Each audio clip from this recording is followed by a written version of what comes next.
Creo que empezamos 3:15. Así que sobrado. Sin correr, así con paciencia nada más, con tranquilidad. Bien, entonces, acá no estaba colon. Ya, no, eso lo vamos a grabar, si no me equivoco.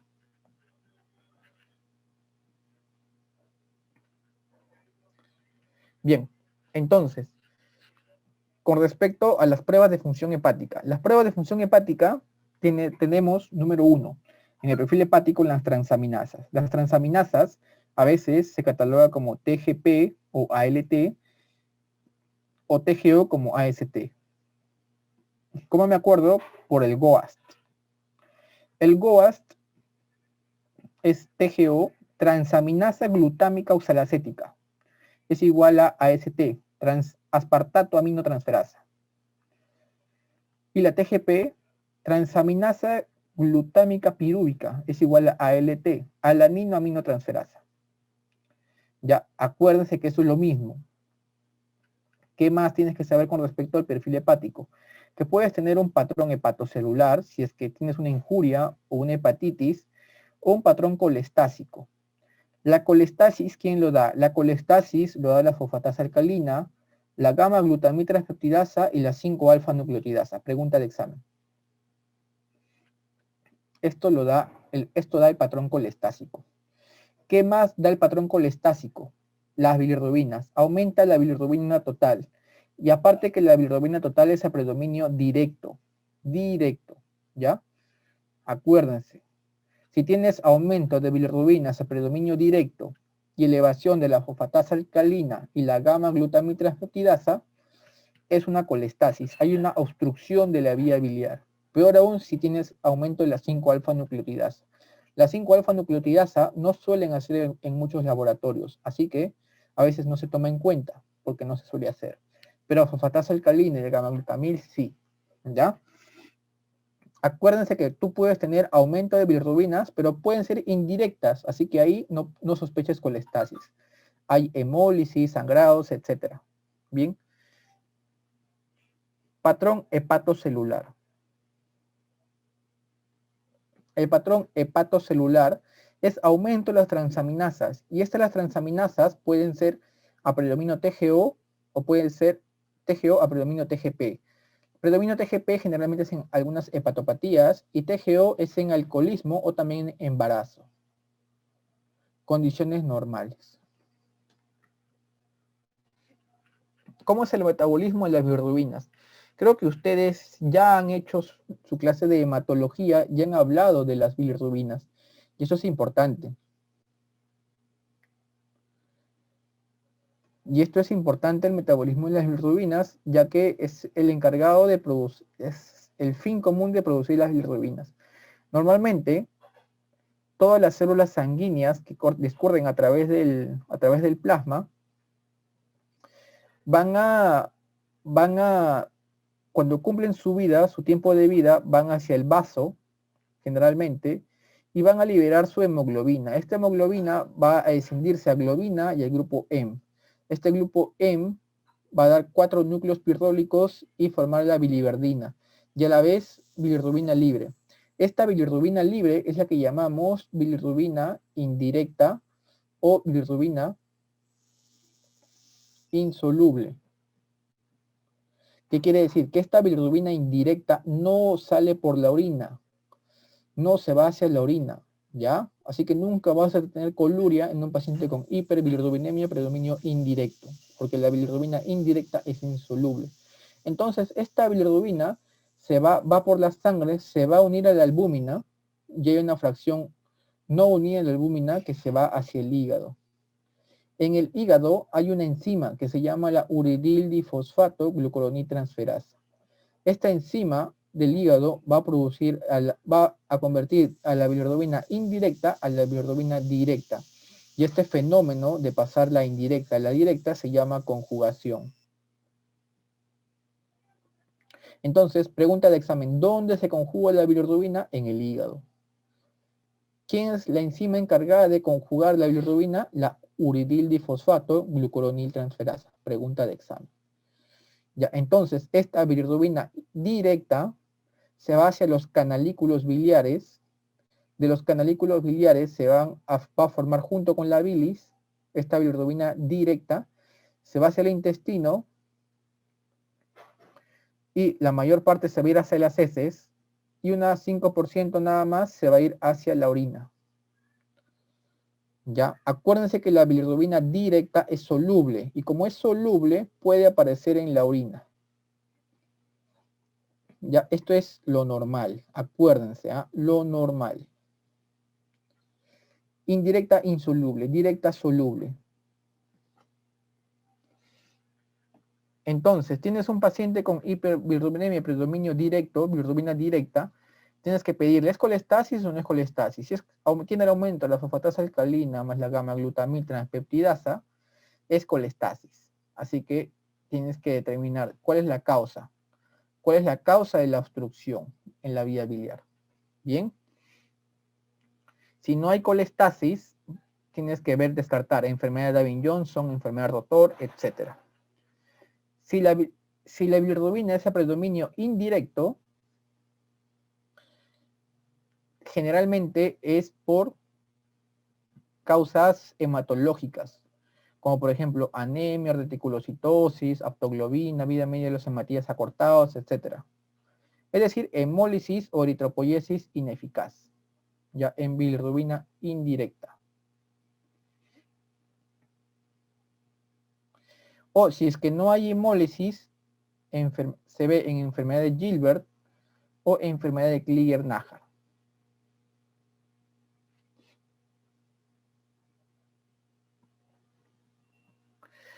Bien, entonces, estas enfermedades que pueden notar aquí, que son hiperbilirrubinemias hereditarias a predominio no conjugadas, que son las más frecuentemente preguntadas, que son básicamente porque va a haber una alteración en una causa común, que es de la uridilifosfato-glucuroniltransferasa. Acuérdense ese nombrecito, porque ese nombrecito es importante.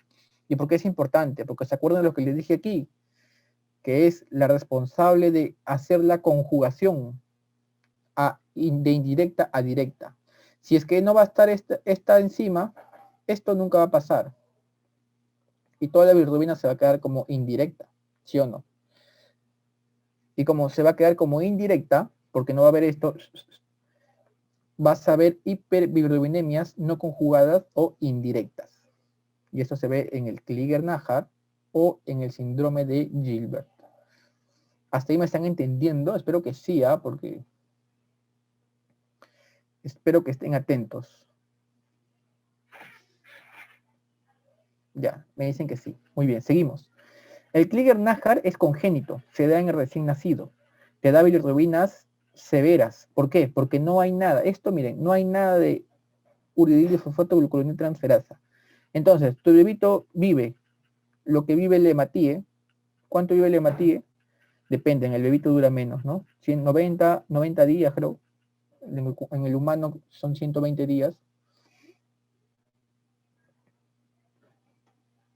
Entonces no tienes nada de esto, se va a acumular la bilirrubina y va a producir encefalopatía, va a producir muerte o kernicterus.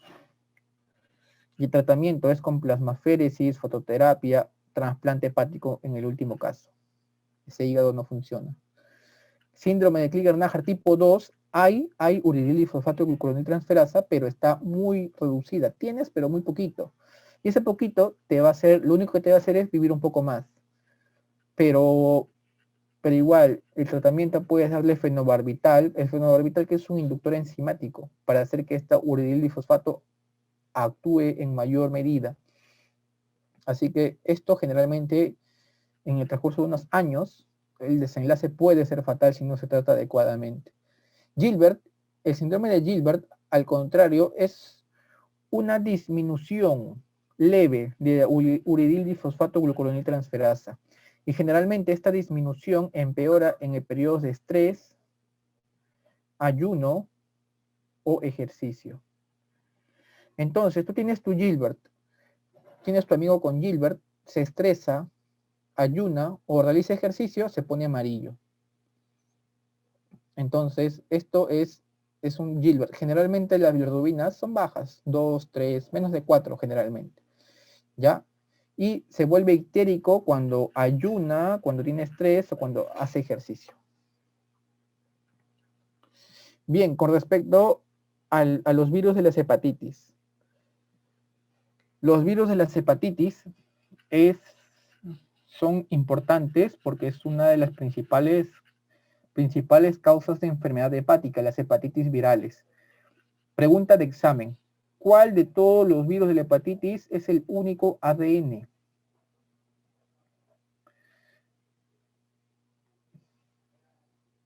Así es, el virus de la hepatitis B. Por eso acá está el Phoenix. Porque es el único ADN. Y esto tienes que saberlo muy, muy, muy bien. Es el único ADN. ¿Cuál es el virus de la hepatitis en el cual no hay vacuna?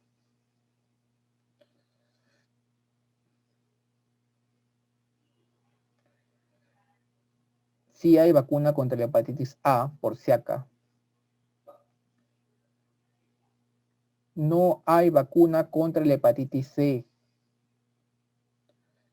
porque muta constantemente, produce múltiples mutaciones. ¿Ya? Así que si hay vacuna contra la hepatitis B, hay vacuna contra la hepatitis A. Bien, ¿qué más tienen que saber? El virus de la hepatitis A generalmente es fecal oral, la transmisión. En cambio, la B y la C es parenteral, sexual, prenatal. Igual a D, ¿ya? ¿Qué más tienen que saber? Que el virus de la hepatitis A, pregunta de examen, no cronifica. No cronifica. Generalmente aparece como un síndrome pseudogripal, asociado a diarreas, dolor abdominal y puede cursar con ictericia, pero se resuelve. No cronifica. En cambio, la B y la C, que son los más importantes, cronifican.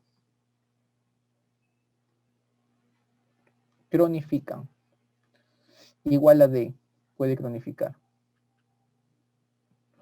Pero la B y la C son las más importantes que cronifican.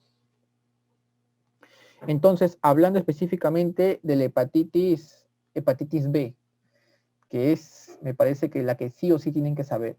Número 1, hepatitis B aguda. Cuando tienes una hepatitis B, el primer marcador serológico que aparece es el antígeno de superficie contra la hepatitis B. El antígeno de superficie contra la hepatitis B es el primer marcador que aparece. Y esto es importante porque una vez que aparece el antígeno de superficie, tú dices, este pata tiene el virus adentro. Luego aparece el anticore, que es el anticuerpo contra el núcleo de la hepatitis B. Y acá te va a marcar, ¿es infección crónica o es infección aguda? El G es de crónica. Y el M es de aguda. Acuérdense, ¿ya? Acuérdense. Antígeno de superficie, este pata tiene el virus. Anticore, este pata tiene el virus activo, pero puede ser crónico o puede ser agudo, si es que están juntos. Si es que tienes el ADN o el antígeno E de la hepatitis B, cualquiera de los dos, este virus está replicando, replicación, te da replicación. ¿Ya? Así que cuando tú dices de que tienes una hepatitis B aguda, cuando tienes elevación reciente del antígeno de superficie, un IgM contra el core. Cuando dices que tienes una hepatitis B crónica. Crónica cuando tienes el antígeno de superficie más de 6 meses positivo. Pero doctor, y si no sé, tal vez tiene crónica de hace 6 meses y yo recién le tomo este año. Y también tienes el IgG contra el anticore positivo. Excelente, entonces así puedes tú definirlo. Antígeno de superficie más de 6 meses o el IgG anticore. ¿Ya? doctor, ¿sabe qué? Yo me he tomado hace una semana y me ha salido todo negativo, pero tengo el antiantígeno de superficie positivo. Ya fui. Si tú tienes el antiantígeno de superficie y no tienes ni el core, ¿qué significa eso? A ver. Vacunado, así es. José Estrada. Crack. Así es. A veces se asustan, ¿ah? Ahí estás vacunado.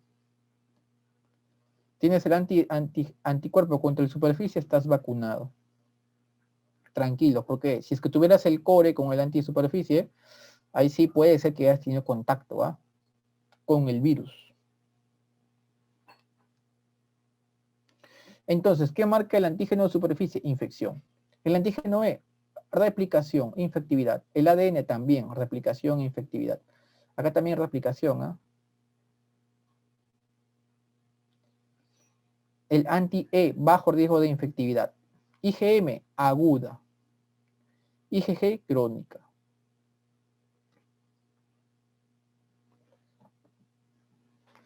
Bien, la evolución. Si es que te da el virus de hepatitis B de neonato, 90% cronifica. Pero si te da de adulto, solo cronifica el 5%, 94% resuelve. ¿Ya? Así que esto acuérdense. También te da riesgo de hepatocarcinoma celular, HCC, riesgo de hepatocarcinoma celular.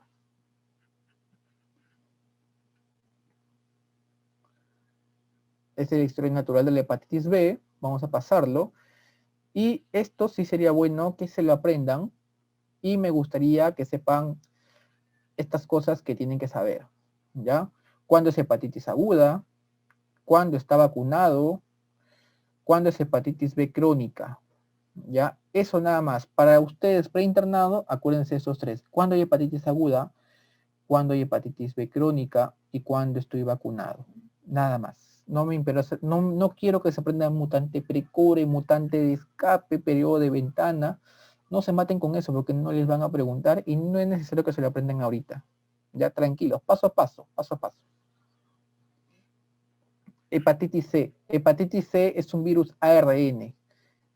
Es un virus ARN con alta tasa de cronicidad. Alta tasa de cronicidad. Y se puede cronificar a cirrosis hepática o hepatocarcinoma. ¿Ya? Así que acá tienen que saber de que para que ustedes diagnostiquen un paciente con virus de la hepatitis C, primero tienen que pedirle el test de screening. ¿Cuál es el test de screening? El anticuerpo, el antivirus de la hepatitis C. ¿Te sale positivo o te sale negativo? Si te sale negativo, todo ok, seguimos siendo amigos. Si te sale positivo, tienes que pedirle carga viral, ARN, contra el virus de la hepatitis C. Te sale carga alta, tratamiento. ¿El tratamiento cuánto dura? 12 semanas. Esto es algoritmo simplificado. 100 páginas del libro en un tercio de diapositiva. Primero, antivirus de la hepatitis C. Sale negativo, seguimos siendo amigos. Sale positivo, carga viral le pido. Sale elevado, le doy tratamiento. ¿Cuánto tiempo le doy tratamiento? 12 semanas.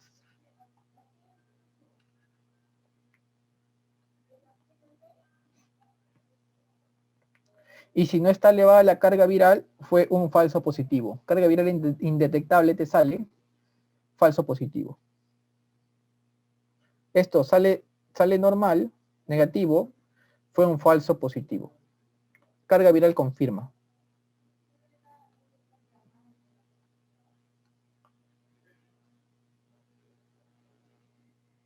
Ese tratamiento es carazo. Así es, creo que 25.000 soles es el tratamiento para el hepatitis C. En el hospital de Bagliati lo damos, ¿ah? Lo damos para el hepatitis C. En teoría, la hepatitis C se debe tratar, todos. Todos los hepatitis C se debe tratar, en teoría. Sin embargo, hay un porcentaje en un 50% que resuelve espontáneamente. Resuelve espontáneamente. Pero el resto cronifica, pues, ¿no?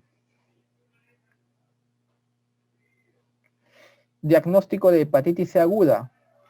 Si es que tienes antivirus de hepatitis C y ARN virus de hepatitis C y no has visto cero conversión, no va a ser difícil que me entiendan. ¿Por qué? Porque tienes que ver la seroconversión. Es decir, tú tienes un paciente, le tomas su test, sale virus de hepatitis C negativo. Pasa un tiempo y tiene que ser un intervalo de 8 semanas.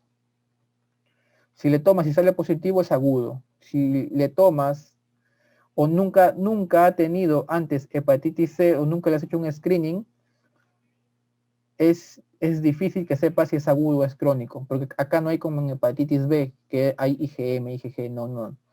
Acá le tomas el anticuerpo y te ofrece carga viral, y no puedes saber si es agudo o crónico. La única forma que tú sepas si es agudo o crónico es que antes tú lo hayas tomado y ahí en las últimas 8 semanas haya salido negativo. Bien, sigamos. Hepatitis autoinmune. La hepatitis autoinmune es una enfermedad autoinmune que afecta al hígado. Qué gran descubrimiento. Que afecta generalmente a mujeres en relación de 4:1. Acá lo característico es la hipertransaminasemia.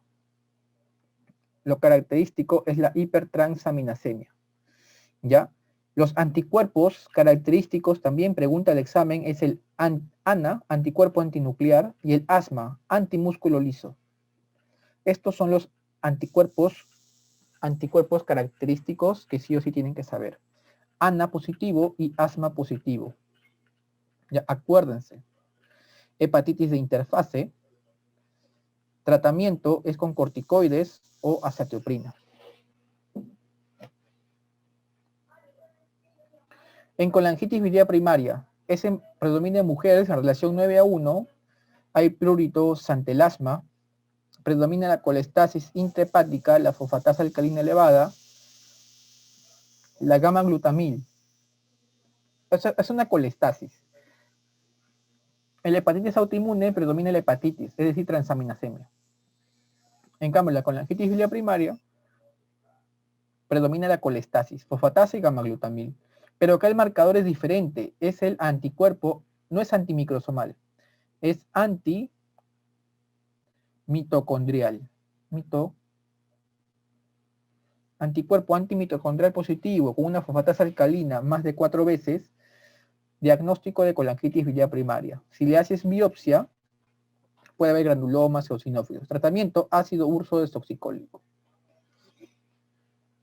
Luego sigue la colangitis esclerosante primaria, que es más frecuente en hombres jóvenes. Generalmente la clínica es de prurito, ictericia.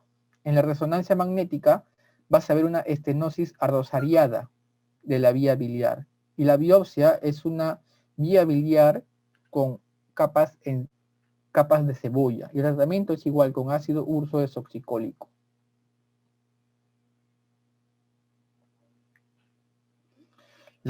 La colangitis biliar primaria se suele, como es una enfermedad autoinmune contra el colangiocito de la vía biliar, suele asociarse a otras enfermedades autoinmunes, como por ejemplo el hipotiroidismo autoinmune, o también llamado enfermedad de Hashimoto, de la tiroides. Está relacionado. También está relacionado con la enfermedad celíaca, por ejemplo, y otras enfermedades autoinmunes. Todas estas enfermedades pueden estar asociadas a otras enfermedades autoinmunes, y además con algunas otras alteraciones del metabolismo, que en este momento no es tanto para temas de examen, que ustedes deben de saberlo, ya que es más de especialidad, no se preocupen. Pasamos a la patología hepática pura, es decir, la cirrosis hepática. Hipertensión portal. ¿Cuándo nosotros hablamos de hipertensión portal? Hipertensión portal es cuando hay aumento de la presión portal. ¿Ah? Gran descubrimiento. Es cuando el gradiente de presión venosa hepática es más de 5 milímetros de mercurio. Esto es hipertensión portal. Entonces me dicen, ¿cuál es el valor normal de la presión portal? Menos de 5 milímetros de mercurio. ¿Qué más tienen que saber? Causas de hipertensión portal, la más frecuente es la intrahepática y la más frecuente es la sinusoidal, intrahepática sinusoidal, es decir, la cirrosis hepática. ¿Ya? Acuérdense. Sin embargo, también hay causa poshepática, como el síndrome de Budd-Chiari, pericarditis constrictiva, obstrucción de la vena cava inferior, etc. Cuando el gradiente de presión venosa hepática es más de 10 milímetros de mercurio, puede aparecer ascitis y puede aparecer varices esofágicas. Cuando el gradiente de presión venosa hepática es más de 12 milímetros de mercurio,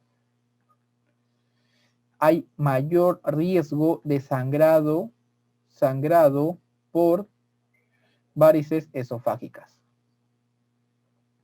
Ya, eso, acuérdense eso de hipertensión portal. ¿Ya? En cuanto a cirrosis hepática, la causa más frecuente, pregunta de examen, causa más frecuente de cirrosis hepática es la alcohólica. En general, en el mundo, en general. Si les dicen en mujeres específicamente, es la esteatohepatitis, hígado graso. Ya, acuérdense, si le dicen congénita o si le dicen adquirida en la infancia por hepatitis B. Ya, hepatitis B. Y para que ustedes hablen de cirrosis hepática, tienen que saber el CHILD. El CHILD me va a decir cuál es el grado de compensación o compromiso funcional hepático. Y el CHILD está en relación a 5 parámetros, que es el BATEA, ¿no? Que es la bilirrubina total, la albúmina, el tiempo de protrombina, la encefalopatía hepática y la presencia o no de ascitis. Ya, eso sí, acuérdense. Y va de, si es que es child de 5 a 6, el mínimo es 5, el máximo es 15 en el child. Si es de 5 a 6, el child A está compensada. Si es de 7 a 9, child B. Si es child C de 10 a 15, está descompensada. Hablando específicamente de ascitis, para que ustedes sepan que un paciente con ascitis, es decir, líquido intraperitoneal, la etiología es por hipertensión portal, tienen que conocer el GASA, que es el gradiente, acá está, gradiente albúmino sérico acítica. ¿Y cómo se saca el GASA? Es la resta entre la albúmina sérica menos la albúmina del líquido acítico. La resta entre la albúmina sérica de la sangre menos la albúmina que contiene el líquido acítico. Si es mayor el GASA más de 1.1, es una ascitis por hipertensión portal.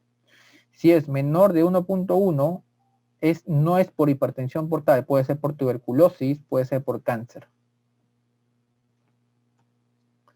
¿Y cuál es el tratamiento de la ascitis? El tratamiento de la ascitis, hay grados de ascitis. Tratamiento grado 1, grado 2 y grado 3. ¿Cuándo es grado 1? Cuando clínicamente el paciente no es barrigoncito, no tiene mucha distensión abdominal, pero tú le haces la eco y sale ascitis. El grado 2 es cuando tú ves el paciente abdomen ligeramente distendido o moderadamente distendido, clínicamente matidez de la percusión en flancos, oleada ascítica, etc. Y lo puedes diagnosticar que tiene ascitis clínicamente. Y el grado 3 es cuando tiene gran distensión abdominal, gran distensión. El grado 3 es cuando hay gran distensión. Bien.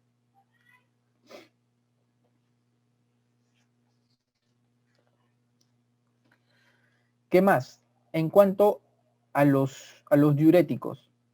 Los diuréticos, la espironolactona es el diurético de elección y es el tratamiento que se le da a la ascitis a partir del grado 2. Los diuréticos es el diurético de elección, espironolactona, que es un antagonista de la aldosterona.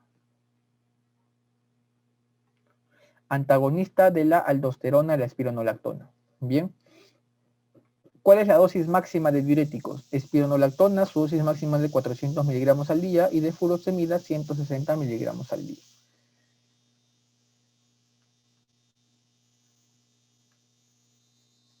Bien, si tú haces una paracentesis, la paracentesis a gran volumen se hace cuando tienes una ascitis grado 3, cuando hay gran distensión abdominal. y tú le puedes sacar más de 5 litros, pero tienes que hacer reposición con albúmina, que le das 8 gramos de albúmina por cada litro, incluidos los 5 litros que estás sacando, por cada litro de líquido acítico drenado. Por ejemplo, le dijo, doctor, yo le he sacado 6 litros a mi paciente en total.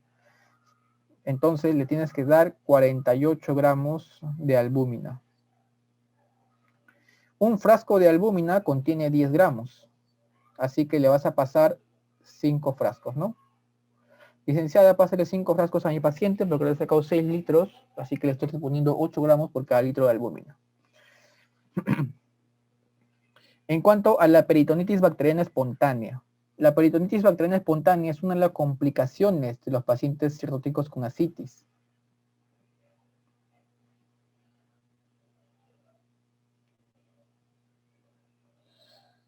Si paciente, claro, como les estaba comentando, si no pueden identificar clínicamente a un paciente con ascitis, pueden identificarlo mediante ecografía. Mandan a un paciente a hacer ecografía.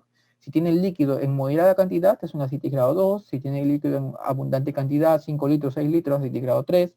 No, si tiene escaso líquido, menos de 1 litro, 1 litro y medio, es ascitis grado 1, ¿no?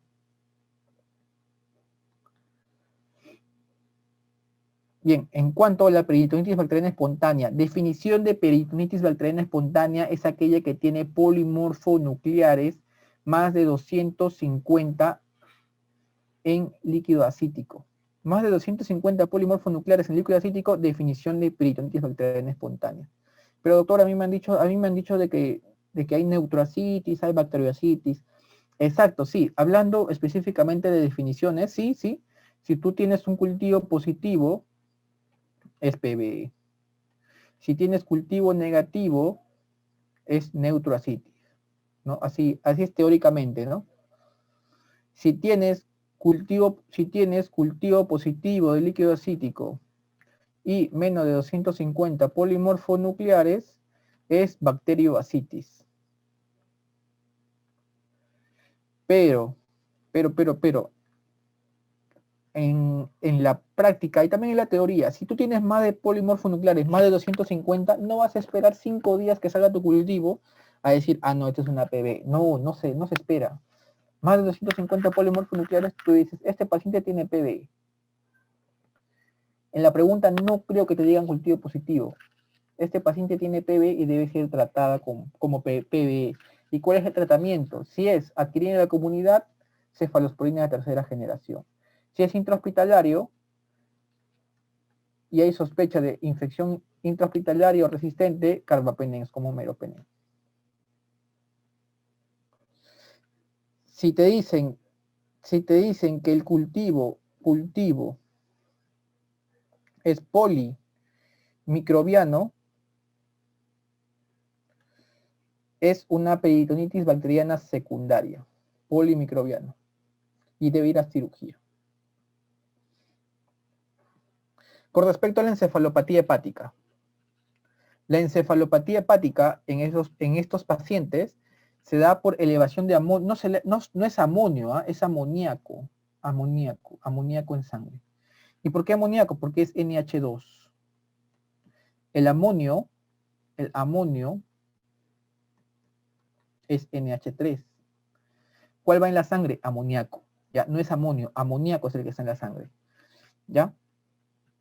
Entonces, en la fisiopatología hay una elevación de amoníaco en sangre, NH2.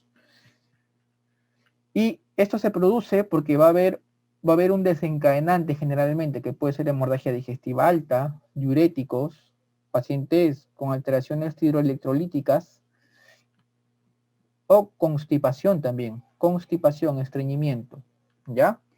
Y esta encefalopatía hepática se va a catalogar en grados. ¿Cuáles son los grados? Grado 0, paciente sin encefalopatía. Grado 1, paciente está hipoatento, trastorno del sueño y de humor. Grado 2, hay asterixis. Pregunta de examen, ¿a partir de cuándo hay asterixis? A partir de grado 2. Grado 3, somnoliente o soporoso. Y grado 4, el paciente está en coma.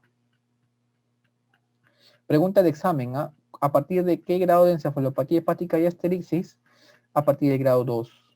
¿Cuál es el tratamiento de elección de la encefalopatía hepática? La lactulosa. ¿Ya? Tratamiento de elección de la encefalopatía hepática, lactulosa. Hemorragia digestiva ya lo hemos hecho, así que no quiero ahondar nuevamente en eso. Ahora, absceso hepático piógeno. Número 1, en absceso hepático tienen que saber de que hay una triada que puede confundirse con colangitis, que es fiebre, dolor, hepatomegalia y puede tener o no ictericia, pero que ustedes le hacen una ecografía, un estudio de imagen, una tomografía y evidencian estas lesiones hipodensas, que son características captadoras de contraste periférico, que son características de abscesos. Y en el contexto de un paciente con fiebre, dolor, ictericia, hepatomegalia, sospecha de un absceso hepático. Pregunta de examen. ¿Cuál es la forma de adquisición de los abscesos hepáticos? La forma más frecuente es biliar ascendente, biliar ascendente, biliar ascendente. Ya, esa es pregunta de examen, ¿eh? Biliar ascendente. Es la forma más frecuente de que se produzcan los abscesos hepáticos. En menor cuantía es la vía sanguínea, ¿no? Tienes una infección en el colon, vía portal o vía sanguínea, se va hacia el hígado. Pero la más frecuente es biliar ascendente. Haces tu paciente con colangitis, vía biliar ascendente, se va hacia el hígado y te produce tu absceso hepático. ¿Cuál es el germen más frecuentemente hallado? E. coli, pregunta de examen. E. coli. ¿Y cuál es el tratamiento? Tienes que darle tratamiento antibiótico endovenoso por al menos 2 semanas y luego puedes darle por vía oral 4 semanas más. ¿Y cuál es el tratamiento generalmente? Le podemos dar cefalosporinas de tercera con o sin metronidazol.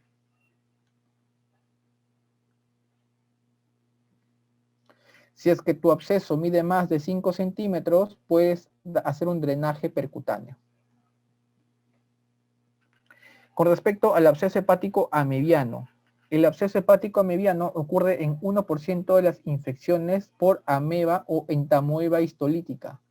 Pregunta de examen, ¿quién es el causante del absceso hepático amebiano? La entamoeba histolítica. En hombres es 3 a 10 veces más frecuente y más frecuente entre los 20 a los 40 años.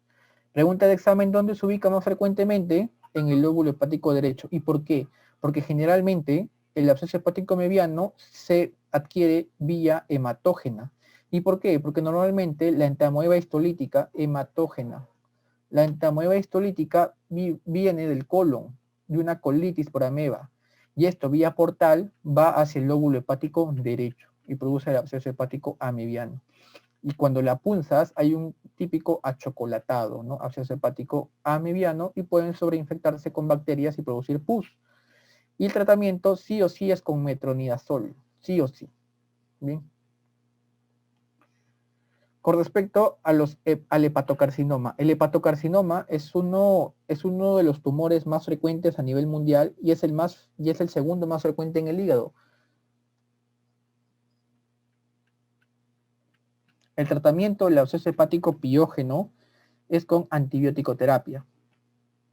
Acá está, antibiótico terapia.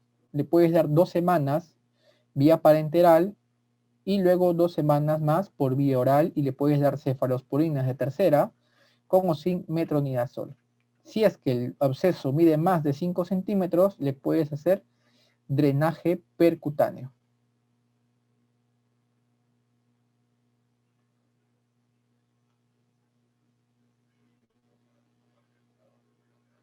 Bien, en el hepatocarcinoma, ¿cuál es el cáncer más frecuente del hígado? Pregunta de examen, ahora respóndanme.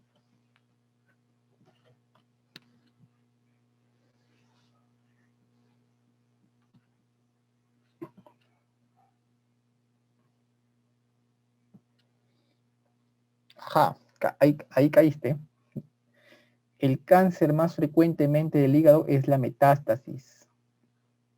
El cáncer más frecuente del hígado es la metástasis. Hemangioma es una lesión benigna.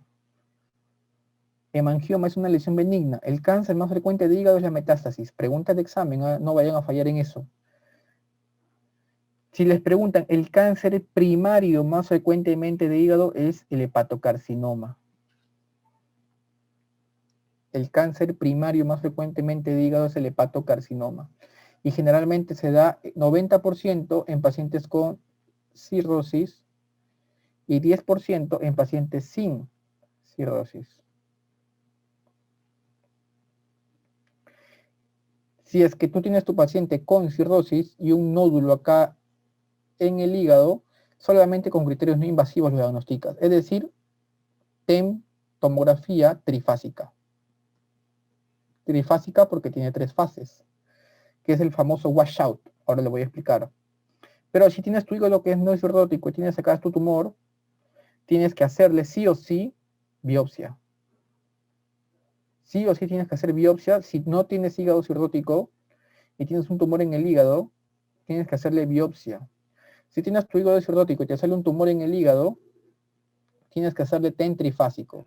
Si es consistente, es diagnóstico de hepatocarcinoma, sin necesidad de biopsia. Espero que me hayan entendido. Es muy importante ese concepto, chicos. Entonces, TEN trifásico. Le haces esta es imagen hepática sin contraste y el hepatocarcinoma tiene una irrigación predominantemente arterial. Y acuérdense que el hígado tiene una irrigación predominantemente portal en un 80%, venosa. Cuando en la fase arterial, miren cómo pinta la aorta, capta contraste el hepatocarcinoma, y cuando están en la fase tardía, en la fase de lavado venosa, se despinta el tumor. Eso se llama wash out o lavado. Lavado o también denominado wash out, que es hipercaptación en fase arterial y lavado en fase venosa. Ya, eso es diagnóstico de hepatocarcinoma en un hígado cirrótico. Entonces, cuando ustedes, ¿cómo manejan el hepatocarcinoma? Se utiliza mediante criterios del se denomina BCLC, que es el Barcelona Clinic Liver Cancer. BCLC, Barcelona Clinic Liver Cancer. Y se clasifica en estadio 0 cuando tienes un único tumor menos de 2 centímetros. Y eres un Child A. En estadio A, cuando tu tumor tiene solamente un único nódulo, o tienes 3 nódulos menos de 3 centímetros. Aquí se incluyen los criterios de Milán.